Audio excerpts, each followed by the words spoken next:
Bonjour à tous, bienvenue sur le plateau d'Espace Prépa, un plateau très carto aujourd'hui puisque je suis en compagnie de deux invités, Christophe Chabert et Mathieu Alfray, qui sont les auteurs de ce livre qui s'appelle Le Monde en carte, méthodologie de la cartographie. Alors, ça n'est pas une vidéo sponsorisée, je le dis tout de suite, mais c'est une collab sympathique entre vous deux messieurs, les éditions Autrement et Espace Prépa, puisqu'on a tourné d'autres vidéos ensemble qui peuvent être très utiles pour préparer finalement toutes les épreuves de cartographie, qu'on ait à composer une carte ou à la commenter. Les liens seront en barre d'infos. Et là, on s'est dit qu'il fallait quand même consacrer quelques minutes à la présentation même de ce livre.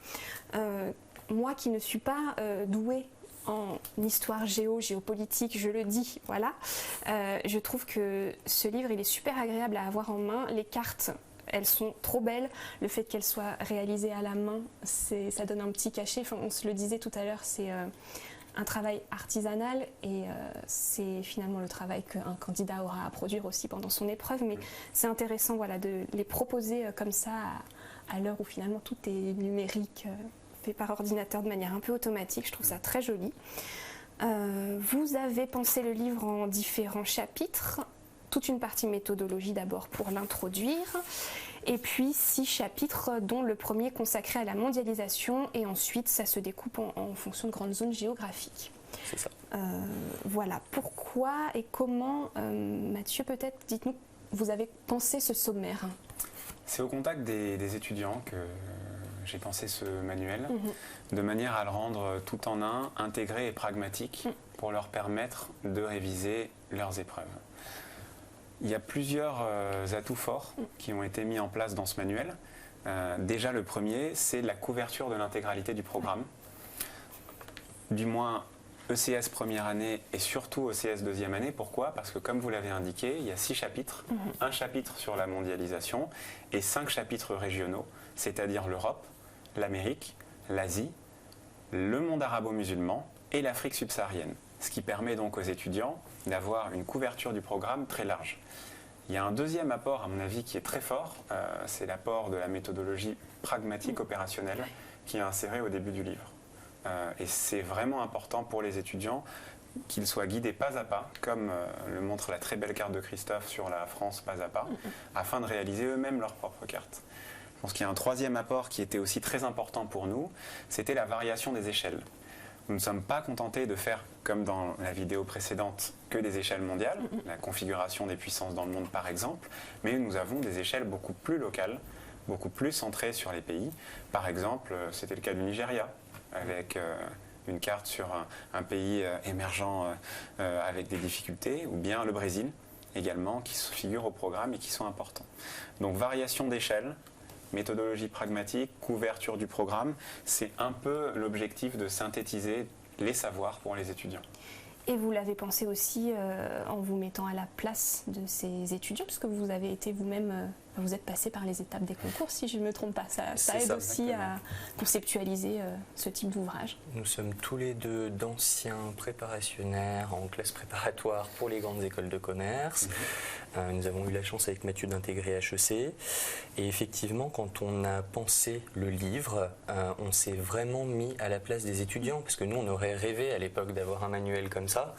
Et on s'est dit comment construire quelque chose qui soit efficace, concis, synthétique et à la fois esthétique, parce que c'est important aussi quand on achète un livre d'avoir un bel objet, qui permette aux étudiants effectivement d'avoir, excusez-moi l'expression, toutes les cartes en main pour réussir.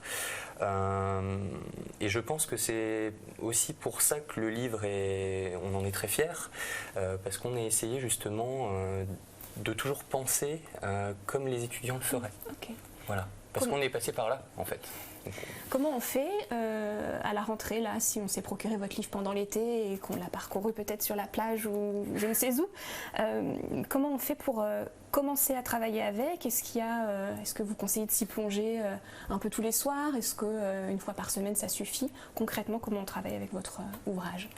Alors je pense que chacun trouvera sa propre utilisation de l'ouvrage, mais ce qui est bien avec cet ouvrage, c'est qu'il peut par exemple être une excellente introduction avant d'entamer un cours. Si votre professeur vous dit on va attaquer le monde arabo-musulman, le Proche et le Moyen-Orient, commencez à consulter la partie enjeu que Mathieu a écrite et qui est toujours très bien faite, vous permettra d'avoir une introduction fantastique sur la zone que vous allez étudier.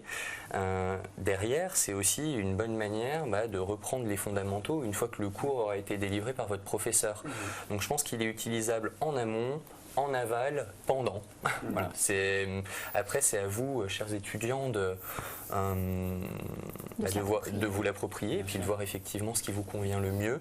En tout cas, et je pense qu'il vous sera utile pour la préparation des concours, aussi dans la dernière ligne droite, quand on a besoin de se rassurer et de se dire « Oulala, ça fait 2 ans que je travaille, est-ce que je vais tout retenir? J'ai besoin de me refaire un bilan complet sur cette matière. » Le livre, il a été aussi pensé comme ça. Vous reprenez les 30 cartes, vous les re-regardez et du coup vous allez refixer les grands repères géopolitiques et le jour du concours vous serez rassuré parce que vous allez revisualiser ces cartes et prendre confiance à la fois pour la dissertation et cette partie cartographique pour l'épreuve de l'ESC. Bien sûr, si je peux me permettre du coup de synthétiser et de compléter le propos que tu tiens, il y a effectivement un usage en anticipation qui commence même pas forcément seulement en septembre mais également pendant les vacances d'été pour les étudiants qui passeraient de la première à la 2e année et qui voudraient sensibiliser aux zones. Il y a évidemment un usage davantage en révision. Là, on pense plutôt aux étudiants qui seraient éventuellement cubes ou ceux de première année qui voudraient réviser la mondialisation par exemple. Mais il y a un usage qui est très important aussi qui est celui de la production. C'est-à-dire que s'entraîner à reproduire les cartes de Christophe en rajoutant peut-être parfois ses propres items, en enlevant des items avec lesquels on est moins à l'aise, c'est une très bonne manière aussi de s'approprier ce livre. Et c'est pourquoi à la fin nous avons mis les fonds de cartes de manière à ce que chacun puisse s'entraîner sans difficulté. Donc l'idée c'était vraiment de faire un manuel tout en un, non seulement sur sa conception, mais aussi dans son usage, avec de l'anticipation, de la révision, de la production pour les étudiants qui découvrent ou veulent approfondir la cartographie au concours. Bon, il y a beaucoup de manuels proposés par les éditeurs aux élèves des classes préparatoires. Ils le savent, ils ont l'embarras du choix et pas seulement sur cette discipline mais dans plein d'autres. Mais pour ceux qui ont envie vraiment de travailler correctement la cartographie, qui veulent des cartes colorées, réalisées à la main, un manuel clair, pas trop cher. Voilà, un petit livre, grand livre dont on vous conseille la lecture. Vous me le dédicacerez ? Avec plaisir. Bon, moi je garde celui-là et puis le lien pour acheter tous les autres exemplaires disponibles. Et dans la barre d'infos, un grand merci à tous les deux. Merci. Merci encore.